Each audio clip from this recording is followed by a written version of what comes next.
জানো না? বলো। জানো কি গো? এত সুন্দরভাবে বাসর ঘর নির্মাণ করেছে, তাই তো এই বাসর ঘর দেখে এই মনোপ্রাণ হৃদয়ে আমার একটি প্রশ্ন জেগেছে গো। বেহুলা, হ্যাঁ, এমন কি মনে প্রশ্ন জেগেছে তোমার? বলো। বলবো? বলো না। তবে শুনো। ও আরে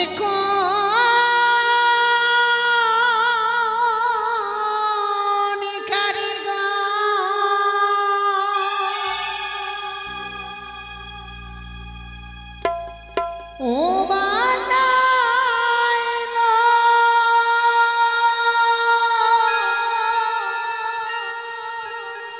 প্রাণনা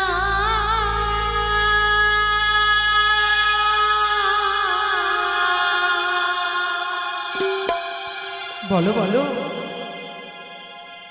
এই লোহ বাস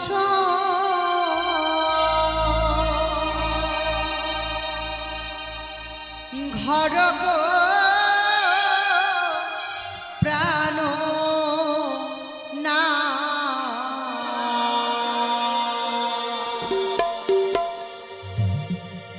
এমন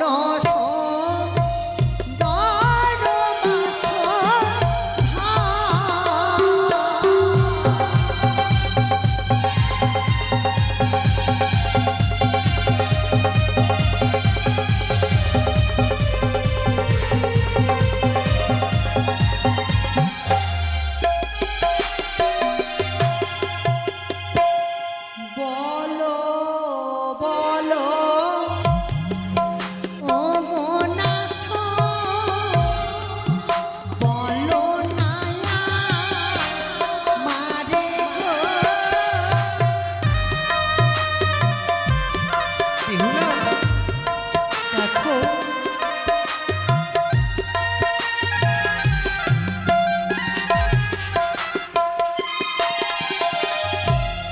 দেব শিল্পী বিশ্বকর্মা বানাইলো বা স্বর্গ।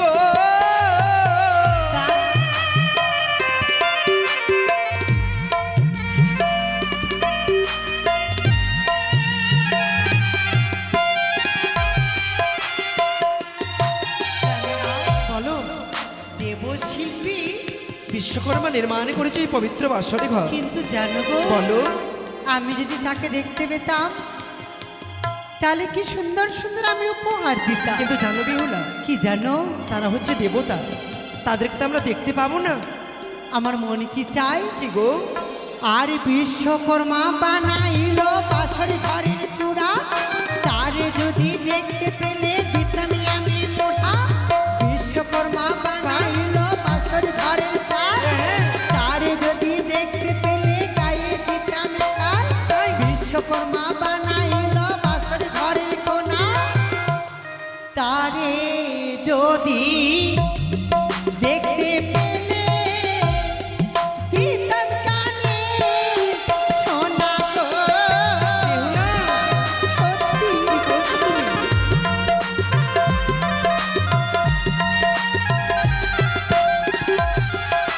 একটু কথা বলি বেহুলা। কি? তোমার এই পবিত্র বাসরে এত সুন্দর লেগেছে, আমার দেওয়া কানের সোনা তুমি ওই বিশ্বকর্মাকে উপহারে করে দেবে? অবশ্যই। কিন্তু কি গো? তুমি যদি আমার দেওয়া এই কানের সোনাকে উপহার করে দাও, আমি কিন্তু তোমার উপরে রাগ করবো কিন্তু বেহুলা। রাগ করার কি আছে? কেন? এই সোনা দিলে তুমি তো আমার স্বামী, তুমি আমাকে আবার সোনা তৈরি করে দিতে পারবে না? কেন দেব না? তুমি আমার কাছে যা চাইবে আমি তাই দেবো তোমাকে। তাকে ডেকে দাও না গো। বেহুলা, কি? আমি যে তাকে ডাকতে পারবো না গো। তাহলে? কেননা তারা স্বর্গে রয়েছে, আমরা যদি চাই অদূর হইতে তাদের জন্য প্রণাম জানাতে পারবো, তাই নাকি? কিন্তু ডেকে দিতে পারবো না তোমায়। তবে চলো প্রণাম জানাই। তাই চলো। তাহার চরণে মরা জানায় প্রণাম গো।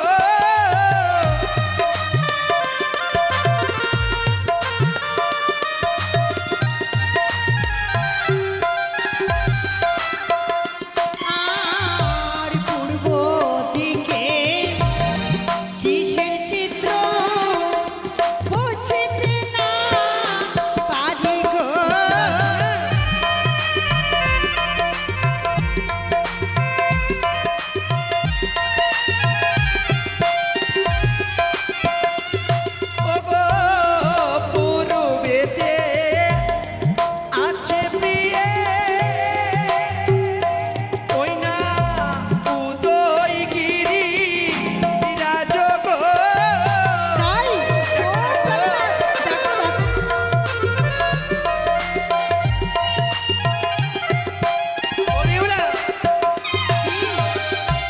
পাশে কি রয়েছে জানো? কি গো? তথাতে উদিত হয় প্রিয়ে সূর্য মহারাজ গো। সে দেখো বেহুলা, কি সুন্দর লাগছে। সত্যি জানো, সে দেখো আজ উদিত হয়েছে সূর্য মহারাজ। সত্যি গো, আমার খুব পছন্দ হয়েছে জানো। সত্যি? আর জানো, বলো। ওই দেখো, ওই দেখো, কোথায়? আর উত্তর দিকে